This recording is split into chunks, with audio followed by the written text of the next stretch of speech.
नमस्कार। आज के इस विश्लेषण में एक ऐसी घटना पर बात की जाएगी जिसने न सिर्फ एक देश को बल्कि पूरी दुनिया को अंदर तक झकझोर कर रख दिया था। यह है 2012 का दिल्ली गैंग रेप और मर्डर केस। ये विषय इसलिए बेहद अहम है क्योंकि इसने समाज को एक आईना दिखाया और देश की कानूनी व्यवस्था में बड़े ऐतिहासिक बदलाव की नींव रखी। तो चलिए इस गंभीर और दर्दनाक मुद्दे की शुरुआत करते हैं। लेकिन सोचिए, आखिर एक दर्दनाक रात ने भारत के कानून और समाज को हमेशा के लिए कैसे बदल दिया। ये सिर्फ एक अपराध की कहानी नहीं है, बल्कि ये उस निराशा, गुस्से और ठोस बदलाव की कहानी है जो इस ऐतिहासिक घटना के बाद पैदा हुई। इस सवाल का सही जवाब समझने के लिए उन सभी घटनाओं को विस्तार से समझना जरूरी है जो उस रात और उसके बाद वाले सालों में घटी। इस विश्लेषण की रूपरेखा कुछ इस तरह रहेगी। पहले हम गौर करेंगे द ट्रैजिक नाइट पर, उसके बाद द फाइट फॉर लाइफ और अ नेशन आउटरेज्ड, फिर आएंगे अरेस्ट्स एंड द ट्रायल और द फाइनल वर्डिक्ट पर, और अंत में समझेंगे निर्भयाज इंड्योरिंग लेगेसी को। ये सफ़र दिसंबर 2012 से लेके 2020 तक चलेगा। तो शुरुआत करते हैं पहले पहलू से। द ट्रैजिक नाइट 16 दिसंबर 2012। घटना की शुरुआत कुछ इस तरह हुई। रात के लगभग 9:30 बज रहे थे। 22 साल की ज्योति सिंह और उनके दोस्त अविंद्र प्रताप पांडे फिल्म देखने के बाद लौट रहे थे। उन्होंने मुनीरका से एक प्राइवेट चार्टर बस ली, पर उन्हें बिल्कुल अंदाजा नहीं था कि ये बस ऑफ ड्यूटी थी और इसमें पहले से बैठे 6 लोग, जिसमें ड्राइवर भी शामिल था, शराब के नशे में थे। यहाँ तक कि इन लोगों ने इस घटना से कुछ ही घंटे पहले एक बढ़ई के साथ लूटपाट भी की थी।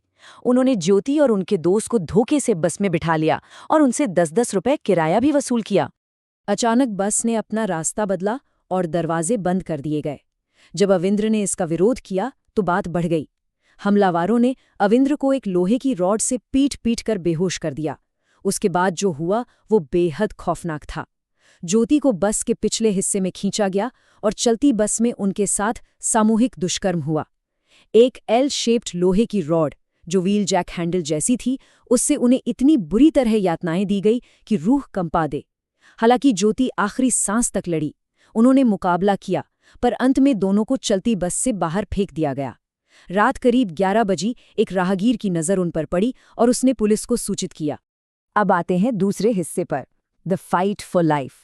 ये एक 13 दिन लंबा और दर्दनाक मेडिकल संघर्ष था। 16 दिसंबर को उन्हें दिल्ली के सफदरजंग हॉस्पिटल लाया गया। अंदरूनी चोटें इतनी गंभीर थी कि 19 दिसंबर तक उनकी 5 सर्जरीज करनी पड़ी और आंतों का एक बड़ा हिस्सा निकालना पड़ा। डॉक्टर्स ने जान बचाने के लिए दिन रात एक कर दिया। फिर 26 दिसंबर को एक बड़ा और थोड़ा विवादित मोड़ आया, जब सरकार ने अचानक उन्हें सिंगापुर के माउंट एलिजाबेथ हॉस्पिटल शिफ्ट करने का निर्णय लिया। कई एक्सपर्ट्स का मानना था कि एक गंभीर आईसीयू मरीज को ऐसे हवाई सफ़र कराना बहुत जोखिम भरा था, और दुर्भाग्य से सफ़र के दौरान उन्हें कार्डियक अरेस्ट आया। अंततः 29 दिसंबर को अपनी गंभीर चोटों से लड़ते हुए उनका निधन हो गया। भारतीय कानून के अनुसार पीड़ित की पहचान गुप्त रखना जरूरी है, इसलिए मीडिया और आम जनता ने उन्हें एक नया नाम दिया, निर्भया, जिसका अर्थ है निडर। ज्योति एक निम्न मध्यम वर्गीय परिवार से आती थीं। उनके पिता ने अपने बच्चों की पढ़ाई के लिए डबल शिफ्ट्स में काम किया था। ज्योति खुद एक फिजियोथेरेपी इंटर्न थी और उनके परिवार को उन पर बहुत गर्व था।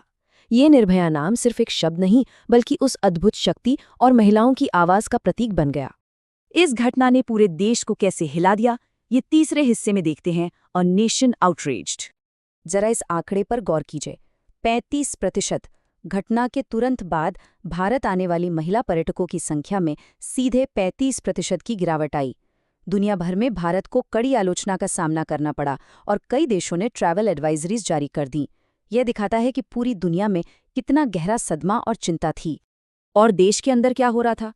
दिल्ली के रायसीना हिल्स और इंडिया गेट पर हजारों की संख्या में लोग उतर आए। भीड़ इतनी आक्रोशित थी कि पुलिस को वाटर कैनन्स और टीयर गैस का इस्तेमाल करना पड़ा। प्रदर्शन को रोकने के लिए 9 मेट्रो स्टेशंस बंद कर दिए गए। ये आक्रोश सिर्फ दिल्ली या भारत तक नहीं रुका, बल्कि साउथ एशिया से लेकर पेरिस तक मार्च निकाले गए। जब 29 दिसंबर को उनका निधन हुआ तो जैसे पूरे देश में एक शोक की लहर दौड़ गई। लोगों ने नए साल के जश्न रद्द कर दिए और हर जगह कैंडल लाइट विजिल्स आयोजित की गईं। अब चौथे हिस्से पर नजर डालते हैं, अरेस्ट्स एंड द ट्रायल। जनता के भारी गुस्से को देखते हुए पुलिस ने बेहद तेजी दिखाई। सीसीटीवी और चुराए गए मोबाइल फोन्स की मदद से चंद दिनों में सभी 6 अपराधी पकड़े गए। इनमें से बस ड्राइवर राम सिंह मार्च 2013 में तिहाड़ जेल में मृत पाया गया।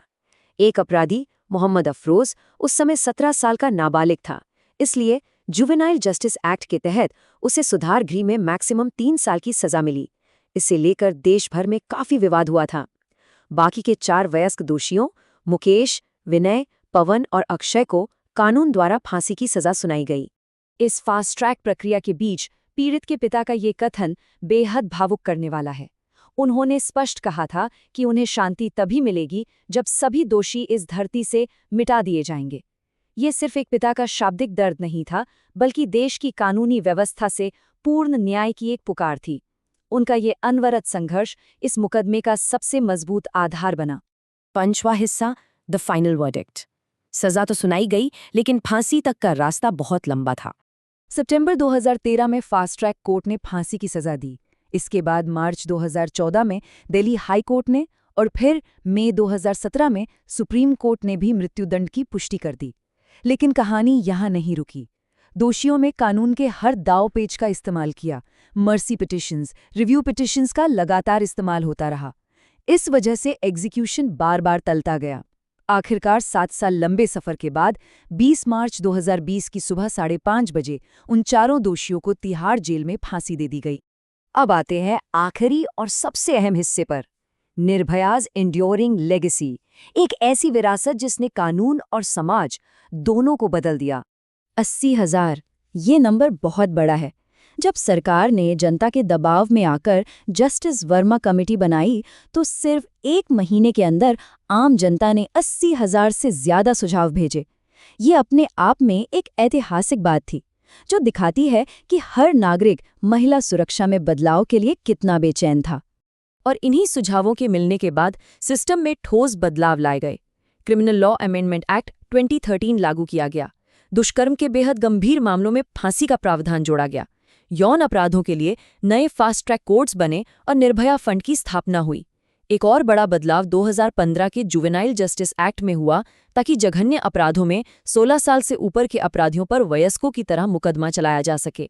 इसका एक बड़ा असर ये हुआ कि लोगों की चुप्पी टूटी और अगले सालों में ऐसी घटनाओं की रिपोर्टिंग में भारी वृद्धि देखी गई।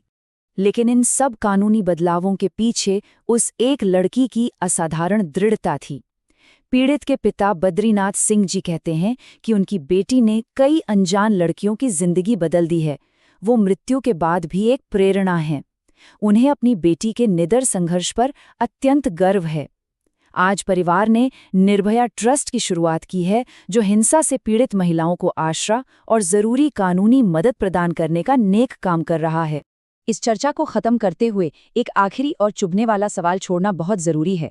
क्या सार्वजनिक स्थानों पर महिलाओं की सुरक्षा के मुद्दे सच में पूरी तरह हल हो गए हैं? कानून जरूर सख्त हो गए, दोषियों को उनकी सजा भी मिल गई, पर क्या सामाजिक दृष्टिकोण और रोजमर्रा की सोच बदली है? ये एक ऐसी चर्चा है जो कभी रुकनी नहीं चाहिए। इस ऐतिहासिक विश्लेषण का हिस्सा बनने के लिए धन्यवाद। उम्मीद है इससे मुद्दे की गंभीरता को गहराई से समझने में मदद मिली होगी।